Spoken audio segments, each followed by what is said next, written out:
मेरे प्रिय दर्शकों को राधे राधे। मैं अपने प्रिय दर्शकों के सामने एक और वीडियो लेके आया हूँ महाराज श्री की, जो महाराज श्री के पास रिंकू राजपूत जी भेंट करने आए और बहुत ही भावुक हुए। आज के युवा के लिए महाराज श्री आदर्श हैं, तो महाराज श्री के प्रवचनों को सुने और उन पे अमल करें। सभी मेरे प्रिय दर्शकों को राधे राधे। दंडोत। ठीक हो? शरीर ठीक है और मन ठीक है, बन रही थी क्या आसान? आप सब इससे भगवत प्राप्ति होना है। तब मेरा भगवत प्राप्ति करना है मेरे को। हाँ, जीवन का सार तो यही है भाई। ये सच्ची मानिए, प्रदर्शन के द्वारा अर्थ की प्राप्ति और नाम हो सकता है, लेकिन आप भगवान को नहीं जाने तो ये सब व्यर्थ हो जाएगा। मतलब जैसे भजन नहीं किया तो फिर ये नाम कीर्ति कितने दिन रहेगी? संसार कितने दिन याद? रामकृष्ण को याद नहीं करना चाहता तो और किसको याद करेगा?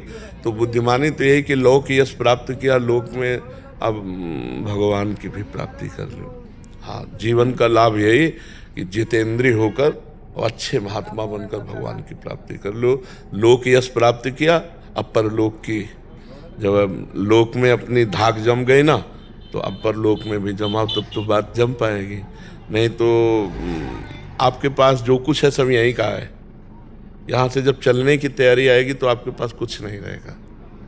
मेरी बात समझ लीजिए ना, ये शरीर रहेगा जिसके द्वारा आपको यश प्राप्त हुआ है, और यश से जो आपको धन मिला वो धन भी नहीं रहेगा, दूसरे लोग उपभोग करेंगे।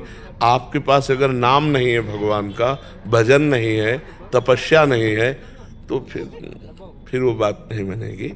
तो हमें लगता है आपके ऊपर भगवान की कृपा है जो आप सावधान होना चाहते हो, नहीं तो बहुत बुरी तरह फंस जाते हैं, बहुत बुरी तरह। यश कीर्ति के एक ऐसा जाल होता है, अब उसके नीचे वो उतर नहीं सकता है।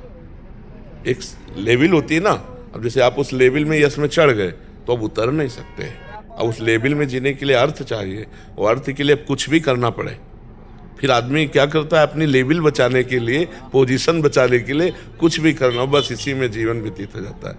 धीरे धीरे अवस्था कम होती चली जाएगी, वृद्धावस्था, अब शरीर ही भारी पड़ जाएगा। तो हम ये कहते हैं कि नाशवान शरीर है, आज नहीं तो कल धोखा दे जाएगा। तो इसलिए अभी स्वस्थ हो आप, अभी जो चाहो कर सकते हो, तो आराम से भजन में लगो। कमा कर अगर इतना हो गया हो कि आप एक वास खरीद सकते हो, आप खा पी सकते हो, तो भारत में कहीं भी रहो, खूब नाम जप करो। नाम जप से सब मंगल हो जाएगा, धीरे धीरे मन बदल जाएगा। और हम कहते हैं मन बहुत बढ़िया तुम्हारा है, इतने बड़े भोग विलासिता के बीच में रहकर भी तुम्हारे मन में अभी इतनी जगह है कि मैं भगवत प्राप्ति करूं। और भगवान कह रहे हैं, भोगैश्वर्य प्रसक्ता नाम तया प्रहृत चेतसाम व्यवसायत्मिका बुद्धि समाधो न विधीयते। जो भोग और ईश्वर में फंस जाता है वो कभी ये नहीं सोच पाता कि मैं भगवत प्राप्ति करूं। और आपकी सोच है, इसका मतलब अभी भगवान आपको बचा रहे हैं, तो अभी निकल जाओ। नहीं, जैसे आपका यश व्याप्त है ना, जैसे आपका समाज, तो वो फिर उसी में लगा रहता है। आप निकलो, भगवान की तरफ चलो, ठीक है। और जो सहयोग चाहिए तन से, मन से, वचन से, वो हम आपको सहयोग कर रहे हैं कि आप खूब आनंदित होकर के चलो, ठीक है। जैसे तो वीर महान ऐसे बनो कि माया को परास्त करो, है ले कि सिंह की तरह दहाड़ता हुआ ऐसे।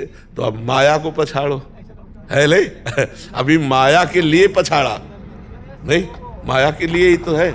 यश कीर्ति रुपया पैसा ये सब माया के लिए पछाड़ा, अब माया को पछाड़ो भगवान के लिए कि अब मुझे भगवान चाहिए, सब छोड़ता हूँ, संसार का सब राग छोड़ता हूँ। अब तो भी संत भी बनोगे ना तो वीर ही महान बनोगे। नहीं तो आप ये समझो कि भगवान की विशेष कृपा है। पैंट शर्ट में भी संत होता है। संत का मतलब थोड़ी होता है कि हमारी तरह भेष ही धारण कर ले तो संत होता है, नहीं, ऐसे भी संत होता है। आचरण, भगवत चिंतन, उद्देश्य, उसे ही संत कहते हैं।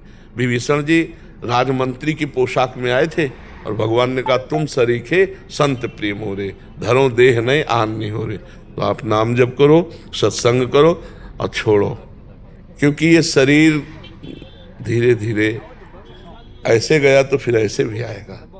तो ऐसे आने के पहले ये सब जोड़ दर्द करेंगे। मान लो आप 1 घंटा 2 घंटा व्यायाम करते हैं, जब 2 घंटा व्यायाम नहीं करेंगे तो यही शरीर दर्द करने लगेगा, यही शरीर उठना बैठना मुश्किल हो जाए। तो भजन में लग जाओ, चित्त भगवान में लगा हुआ है तो इतना तो होगा ही कि आप खा पी सकते हो। माया को पछाड़ो, ठीक है। वीर महान वही जो माँ के गर्भ में दोबारा ना आना पड़े, जो मृत्यु पर विजय प्राप्त कर ले, है नहीं। वही वीर है जो वीर को जीत ले, वही वीर है जो माया पर विजय प्राप्त हो, वही वीर है जो माँ के गर्भ में ना आना पड़े। काम क्रोध लोभ मोह मद मत्सर इनको पछाड़ो, भगवान का आश्रय लेकर। चाहे जितना कोई वीर हो, ये सबको पछाड़े है, इनको जो पछाड़े सो महावीर, नहीं। तो इसलिए आगे बढ़ो, भगवान की विशेष कृपा। ये भी मतलब आपका सत्संग सुनते हैं? तो हम तो अपनाए ही हमारे तो दोस्त ही सब हो। हाँ, दोस्त ही है। हाँ, नहीं बल है। तुम केवल हनुमान जी महाराज चुपचाप खड़े थे तो अब पूछ रहे थे कौन समुद्र के पार जाए, कोई कहे ऐसा कोई कहे, तो जामवंत ने कहा पवन समाना का चुप साधिरा बलवाना, उठ खड़ा हो। तो हनुमान जी एकदम भूधराकार शरीर, बोले क्या करूं, समुद्र को पी जाऊं या लंका उखाड़ करके यहाँ रख दूं। बोले कुछ चले, समुद्र पार करके जाओ, सीता जी खबर लेके आओ। तो वो बल है, हम भगवान के अंश हैं, हम भगवान के बच्चे हैं, हम जो चाहें वो सब कर सकते हैं।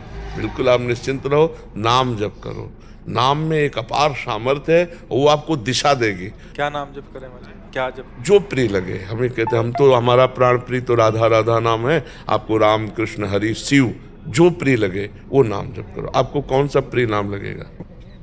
हाँ, अभी तक तो राधा राधा के प्रिय। हाँ, जो नाम प्रिय लगे उसी को अधिक मात्रा में जपो, बहुत इससे पावर मिलेगा आपको। अब देखो, शारीरिक बल अलग चीज़ है, आध्यात्मिक पावर अलग चीज़ है। बाहर के वीरों को तो हम गोली से या भुजा से परास्त कर सकते हैं, लेकिन अंदर के वीरों को नहीं। जो अंदर अटैक करते हैं उनके लिए आध्यात्मिक ज्ञान चाहिए और उसके लिए आध्यात्मिक बल चाहिए, वो नाम के द्वारा मिलेगा।